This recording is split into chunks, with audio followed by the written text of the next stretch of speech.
Reporter breaking. അതിവേഗ rail പ്രതീക്ഷയോടെ ഇ ശ്രീധരൻ. മുഖ്യമന്ത്രി വി ഡി സതീശനുമായുള്ള കൂടിക്കാഴ്ച പോസിറ്റീവെന്ന് ഇ ശ്രീധരൻ.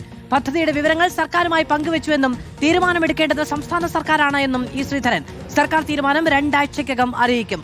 സോണൽ കൃഷ്ണ വിവരങ്ങളുമായി ചേരുകയാണ്. സോണൽ, ഒരു ഘട്ടത്തിൽ അവിടെയുള്ള ഈ ഓഫീസിന്റെ പ്രവർത്തനം പോലും ഇ ശ്രീധരൻ നിർത്തിവെച്ചിരുന്നു എന്നും വാർത്തകളുണ്ടായിരുന്നു. പക്ഷേ ഇപ്പോൾ വലിയ പ്രതീക്ഷയിലാണ് ഇ ശ്രീധരൻ. സർക്കാർ ഈ പദ്ധതിയും അതിന്റെ DPRും പരിഗണിക്കുമെന്ന് തന്നെയാണ് അദ്ദേഹം വിശ്വസിക്കുന്നത്.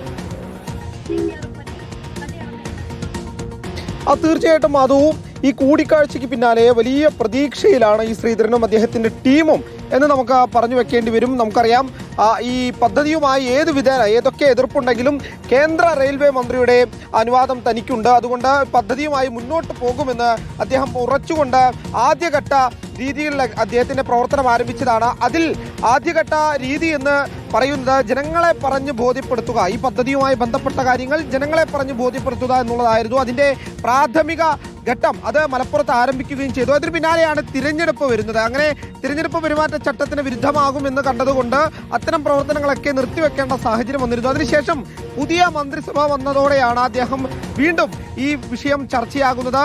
നമുക്കറിയാം വി ഡി സതീശന്റെ അടുത്ത ആളായിട്ടുള്ള കെ പി നൌഷാദ് അലി അദ്ദേഹം ഇ ശ്രീധരനുമായി നടത്തിയ കൂടിക്കാഴ്ചയ്ക്ക് പിന്നാലെയാണ് കൃത്യമായി മുഖ്യമന്ത്രിയുമായി ചർച്ച ചെയ്യാനുള്ള അവസരം ഒരുങ്ങുന്നത്. ആദ്യഘട്ടത്തിൽ ഈ കൂടിക്കാഴ്ചയിൽ, അതായത് നൌഷാദ് അലിയുമായി നടത്തിയ കൂടിക്കാഴ്ചയിൽ കൃത്യമായി ഈ അതിവേഗ റെയിൽപാത ചർച്ചയായിരുന്നു. അതിന്റെ സാധ്യതകളെല്ലാം തന്നെ അദ്ദേഹം പറഞ്ഞതാണ്. കൃത്യമായിട്ട് അതുമായി ബന്ധപ്പെട്ട പഠിച്ച് തയ്യാറാക്കിയ പ്രാഥമിക റിപ്പോർട്ടാണ് ഇന്നലെ നടന്ന കൂടിക്കാഴ്ചയിൽ വി ഡി സതീശന് മുൻപാകെ വിവരങ്ങൾ നൽകിയത്. തന്റെ പദ്ധതി പാളത്തിലോടുമെന്ന പ്രതീക്ഷ ഇ ശ്രീധരൻ ഉണ്ടായിരിക്കുന്നു. മുഖ്യമന്ത്രിയുമായുള്ള കൂടിക്കാഴ്ച വളരെ പോസിറ്റീവാണ് എന്നുള്ളതാണ് ഇ ശ്രീധരന്റെ പ്രതീക്ഷ. 2 ആഴ്ചയ്ക്കകം തീരുമാനമുണ്ടാകുമെന്നും അദ്ദേഹം വ്യക്തമാക്കുന്നു.